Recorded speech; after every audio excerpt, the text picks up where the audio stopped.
Во время, казалось бы, обычного семейного отпуска в Хорватии 8-летняя девочка по имени Майя Грейсон бесследно исчезла. Это случилось в один из жарких августовских дней на побережье, когда она играла на пляже под присмотром отца и старшего брата.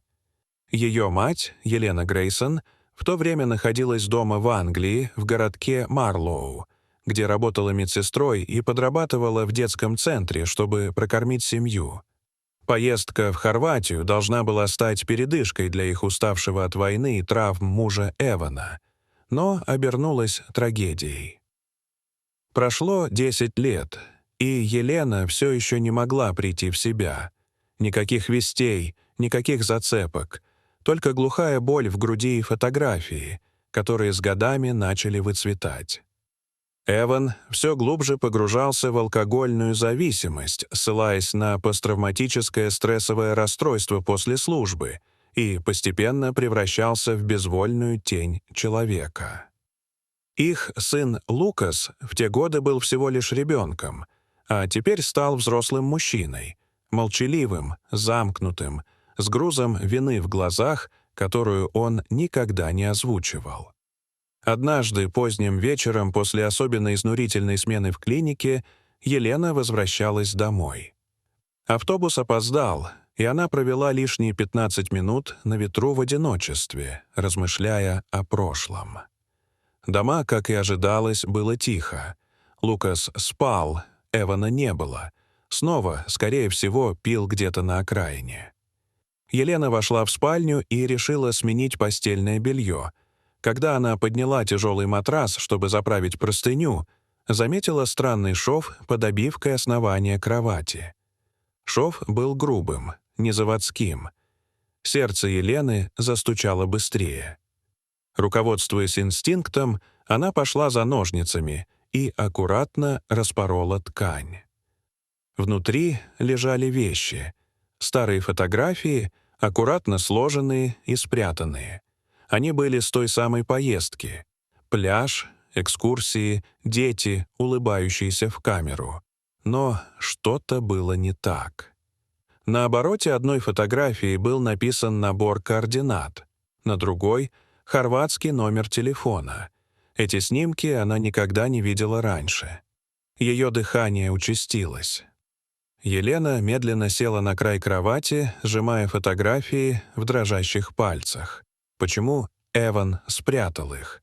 Почему не сказал? У нее не было ответов, только вопросы и страх, который поднимался из глубины души. Она не слышала, как входная дверь скрипнула. Не заметила, как Эван оказался в коридоре, пока он не появился в проеме спальни. Его лицо было перекошено от ярости. «Ты копалась в моих вещах?» — прошипел он. «Что это за фотографии, Эван?»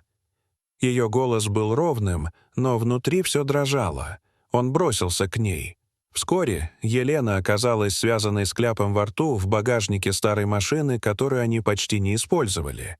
Машина ехала куда-то на окраину города. Она пыталась сохранять сознание, цеплялась за мысли, вспоминала, где они могут быть. Потом машина остановилась. Ее вытащили и завели через черный ход в здание, которое оказалось баром с грязными окнами и потрескавшимися стенами. Там был мужчина с татуировками, одетый в кожаную куртку. Эван передал ему фотографии и сказал: «Она все узнала. Сделай это чисто». Мужчина посмотрел на нее с холодным выражением лица, но ничего не сказал. Его руки были мозолистыми, но он действовал уверенно и без лишней жестокости. Елена молилась. И тогда дверь открылась. «Мама!» — голос Лукаса.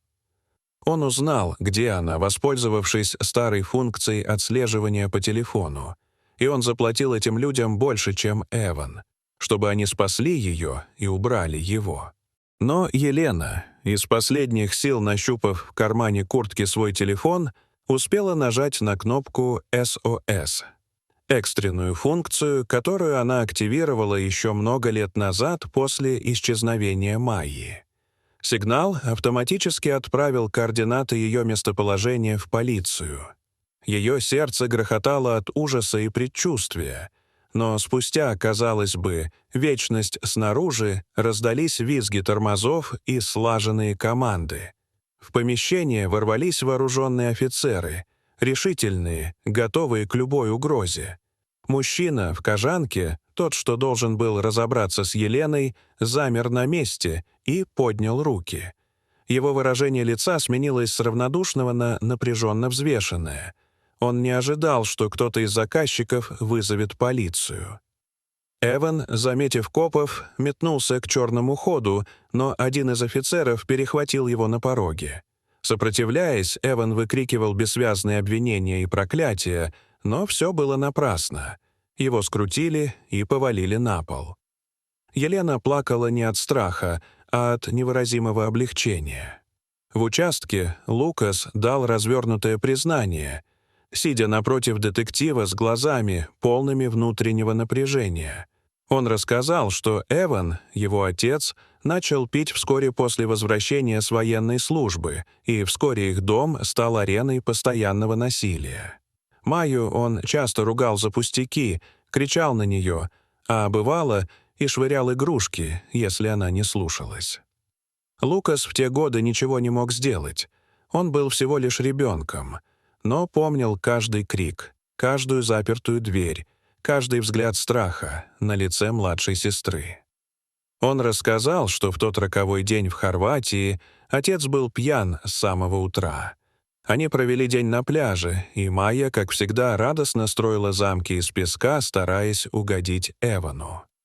Вечером после ужина Эван сказал, что хочет прогуляться с Майей к воде. Лукас остался в номере. У него болела голова, и он уже почти уснул, когда услышал, как отец вернулся один. Он помнил это очень четко. Эван был раздражен и не сказал ни слова. Только пробормотал, что девочка потерялась. Ни тревоги, ни паники. Только холод и тишина. Лукас пытался расспросить отца, но тот швырнул в него бутылку, приказывая молчать. А позже угрожал. Сказал, что если Лукас когда-нибудь кому-то расскажет, его ждет то же, что и Майю. И мальчик молчал. Молчал 10 лет, но помнил все. Теперь, наконец, он решился. И сказал все, каждую деталь, каждый страх, каждую ночь, когда он не мог спать от ужаса и вины. Сделанные снимки с координатами и номером телефона были переданы детективу Брэди. Началось новое расследование. Координаты вели на остров близ Дубровника. Возможно, там была Майя. Елена смотрела на Лукаса через стекло в участке. Он был закован в наручники, но стоял с гордо поднятой головой. Он спас ее. Он не стал убийцей. Он выбрал правду. Ради нее. Ради Майи. Дорогие зрители, хотите ли вы продолжение этой истории? Напишите, пожалуйста, в комментариях. А если вам понравилось это видео, то ставьте лайк и подписывайтесь на наш канал. До свидания.